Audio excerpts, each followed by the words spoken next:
RCB 2024 IPL से बाहर हो चुकी है। काफ़ी खराब लग रहा है सब आरसीबियंस को कि यार ऐसा इतना जल्दी नहीं होना था। लेकिन कई सारी कंट्रोवर्सी जो है वो इस मैच से निकल कर आ रही है। आप मैच हारे 1 रन से और जो छोटे-छोटे डिफरेंसेस होते हैं, छोटे-छोटे जो अंपायरिंग डिसीजन होते हैं, उनसे कई बार बहुत बड़ा-बड़ा जो है फ़र्क पड़ जाता है। एक विराट कोहली की नो बॉल पे हो रहा है, एक आप जिसका आपके बैट्समैन आउट हुआ है उसमें एक नो बॉल जो है वो एक ओवर स्टेपिंग का उसमें हो रहा है और प्लस एक जो बॉल 6 देना चाहिए था अंपायर को उन्होंने 4 दिया है। तो इस पे डिस्कस करेंगे। प्रज्वल मेरे साथ जुड़ गए। प्रज्वल, हमने देखा मुंबई के खिलाफ भी हमारे अगेंस्ट जो है 2-3 डिसीजन गए और यहाँ पर भी हमने देखा कि हमारे खिलाफ 2-3 डिसीजन गए। हम किसी भी शेप ऑफ फॉर्म में ये नहीं कह रहे कि भाई केकेआर ने कुछ किया एम्पायर के साथ, लेकिन ये सिर्फ और सिर्फ ये दिखाता है कि एम्पायर कितने इनकॉम्पिटेंट है। यानी कि जो भी उनको डिसीजन देना है वो अंडर प्रेशर आ रहे हैं और वो गलत डिसीजन दे रहे हैं। आपके पास दुनिया भर की टेक्नोलॉजी, उसमें भी आप इतना मैसअप कर रहे हैं। तो प्रज्वल, अगर सबसे पहले बात करें विराट कोहली के नो बॉल की जिसपे वो आउट हुए, बॉल आ रही थी, फिर आपको थर्ड एम्पायर में दिखाते कि ये हाइट थी, वो नहीं थी और फिर बॉल डिप करती और ये करती। तो इसको लेकर आपका पूरा क्या टेक है? बिल्कुल, मतलब मेरा तो अगर देखा जाए तो टेक काफ़ी क्लियर है कि मैं नहीं टेक्नोलॉजी पे ज़्यादा बिलीव करता। वो भी प्रेडिक्ट ही करती है इंसान की तरह। वो मतलब वो कोई थोड़ा वो एक्यूरेट पूरा थोड़ी है कि मतलब वो सही बता देगी। तो वहाँ पे मैं मानता हूँ कि वो बॉल अगर स्टंप में मतलब वो क्रीज़ में भी पूरा 1-2 मीटर पीछे भी खड़ा होता ना विराट, तो वो बॉल मतलब आपकी यहाँ पे ही होती। वो कोई जैसे दिखा रहा है ना वो इतना नीचे जा रहा है, मैं नहीं मानता। वो कोई डीजे ब्रावो थोड़ी कि इतना बॉल नीचे जा रहा था। आपने सभी ने देखी है वो बॉल। तो मैं नहीं मानता, मेरे हिसाब से वो नो बॉल थी। बिल्कुल। और अगर टेक्नोलॉजी की इस बात करें तो इस टेक्नोलॉजी में ये होता है कि जब बैट्समैन का बॉल से कांटेक्ट हो जाता है उसके बाद में बॉल का सिर्फ आप जो ट्रेजेक्टरी है वो प्रिडिक्ट कर सकते हैं। तो विराट कोहली इतना आगे आ गए थे कि वहां से एक्यूरेट प्रिडिक्शन जो है वो करना काफी मुश्किल था और वहां पे हमने देखा कि जो टेक्नोलॉजी ने बताया कि आपका ये नो बॉल है, ये नहीं है, तो वहां से विराट कोहली भी काफी नाखुश लगे और पूरा आरसीबी का मैनेजमेंट भी वहां पर थोड़ा सा दिखा कि भाई ये नो बॉल थी। और अगर देखा जाए पास्ट में अगर ऐसा कुछ हुआ है तो जरूर हुआ है, जहाँ पे वर्ल्ड कप में भी विराट कोहली को नो बॉल दी गई थी नवाज। तो वो सारे केसेस फिर सामने आ जाते हैं। रोहित शर्मा आउट थे 2015 के बांग्लादेश वाले मैच में वर्ल्ड कप के अंदर। वहां भी जो है वो बांग्लादेश में काफी हड़कंप हुआ था कि भाई हमने तो इनको आउट कर दिया था, फिर वहां से आगे जाके रोहित शर्मा शतक लगाते हैं। तो नो बॉल का सिलसिला चलता रह रहा है। लेकिन आपके पास जब दुनिया भर की टेक्नोलॉजी, आपके पास दुनिया भर के रिव्यूज हैं, तब इतना क्यों हो रहा है? या तो एम्पायर्स खुद आके आगे बोले कि भाई ठीक है इसलिए हमने ये दिया, तो फैंस को लगेगा ठीक है इसके पीछे कुछ लॉजिक था। लेकिन सीधा से हमको बताया जाता है कि भाई विराट कोहली आउट है, उसके पीछे कोई लॉजिक बताइए। फिर आपने वो टेक्नोलॉजी दिखा दी, ये इसका डिस्टेंस है, ये डिस्टेंस है। मुझे भी लगता है कि विराट कोहली आउट थे, लेकिन एक प्रॉपर आपको जो है दिखाना चाहिए था कि किस तरीके से हो रहा है, या आपके ये जो पूरा टेक्नोलॉजी इसके पीछे क्या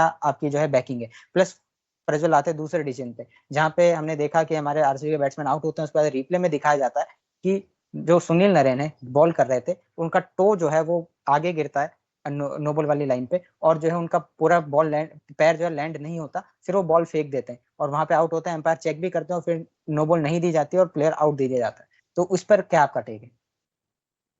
नहीं, आई थिंक थोड़ा पीछे था ना उसका हिस्सा, तो थोड़ा पीछे था मे बी। एक इतना सा एक आध मतलब 2-1 सेंटीमीटर उसका पीछे था हिस्सा, तो मे बी वो मैं नहीं ज्यादा वो करूंगा। बट आई थिंक मुझे लगता है कि वो पहला वाला नो था। मैं टेक्नोलॉजी के इतना वो क्या फालतू वो टेक्नोलॉजी लाई है, मेरे को नहीं समझ आता बिल्कुल भी कि वो प्रेडिक्ट करेंगे वहां पे। यार फिर आप ऑन फील्ड अंपायर रखते क्यों? ऑन फील्ड अंपायर रखो ही मत, वो सारा कुछ टेक्नोलॉजी के हाथ में दे दो। बिल्कुल, विराट कोहली स्टेप आउट करे थे तो टेक्नोलॉजी वही है ना, आप जितना विकेट से दूर हो जाएंगे उतना टेक्नोलॉजी जो है आपके अगेंस्ट काम करेगी, क्योंकि उसके बाद में वो प्रेडिक्ट करेगी टेक्नोलॉजी। तो विराट कोहली आगे बढ़ गए, वहां पे वो नो बॉल जो है नहीं दी गई। और इस वाले केस में भी जैसा प्रज्वल कह रहे हैं कि बॉलर का जो पैर था थोड़ा सा हवा में ही था, लेकिन लाइन के पीछे आ रहा था। तो एंड यहाँ पर रूल जो वो है है ना कि जो फर्स्ट लैंड, जहां पे भी आपका पावर फर्स्ट लैंड हो, उसके बाद थोड़ा सा हिस्सा लाइन के कुछ पीछा होना चाहिए। फर्स्ट हैंड लैंड अगर वो पूरा लैंड पैर करता तो ऑब्वियसली वो पैर बहुत आगे जाता, कुछ नहीं हिस्सा होता। बट फर्स्ट लैंडिंग मानी जाती है आई गेस रूल के हिसाब से।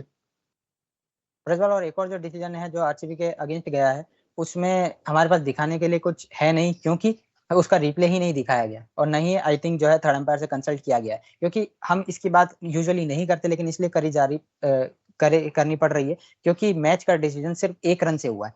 और वहां पर जो है आपको 6 देना चाहिए था, आपने 4 दिया है, क्योंकि हमें तो फर्स्ट इंस्टेंस पे लगा कि भाई ये छक्का जा चुका है, लेकिन वहां पर जो है एम्पायर ने चौका दिया और उसके बाद में कोई ऐसा गेस्चर नहीं दिखा एम्पायर की तरफ से कि वो चेक भी कर रहे हैं। तो अगर वो शॉट 6 चले जाता, लास्ट में 2 रन आपके कम होते, आप शायद मैच जीत गए होते। वो सब कुछ अब व्हाट इफ्स पे हो गया। लेकिन प्रज्वल, इस इंस्टेंस पे मतलब clear incompetency, clear lack of communication देखने को मिला हमको। बिल्कुल क्लियर क्लियर इनको, मतलब वहां पे वो 6 था मेरे हिसाब से। पता नहीं मुझे 6 था 4 था, मे भी मैं गलत भी हूँ बहुत ज्यादा, बट उसका रिप्ले भी नहीं दिखाया गया। एंड अभी बहुत ज्यादा उसके बारे में बात हो रही है अभी तक, जब तक वीडियो डल चुका है उस टाइम तक ये बहुत, मुझे लगता है कि ये क्लिप्स विप्स सोशल मीडिया पे सब जगह वायरल भी हो चुकी होंगी कि वो 6 था। बट आई डोंट नो कि मतलब वो क्या बोले।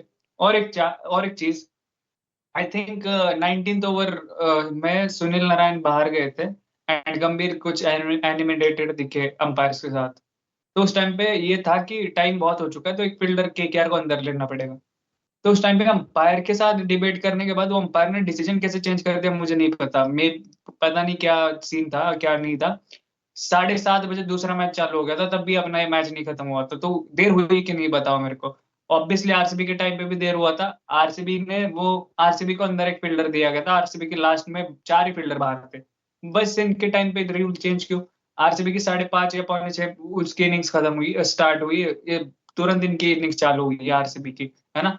तो इनका जो है वो 2 घंटा इनका भी लगा है आज। तो इनके टाइम क्यों नहीं? कब देखा था हमने लास्ट टाइम कि 7:30 दूसरा मैच चालू हो जाए, पहला मैच खत्म ही नहीं हुआ? इस आईपीएल में हुआ है कभी? पहली बार हुआ है।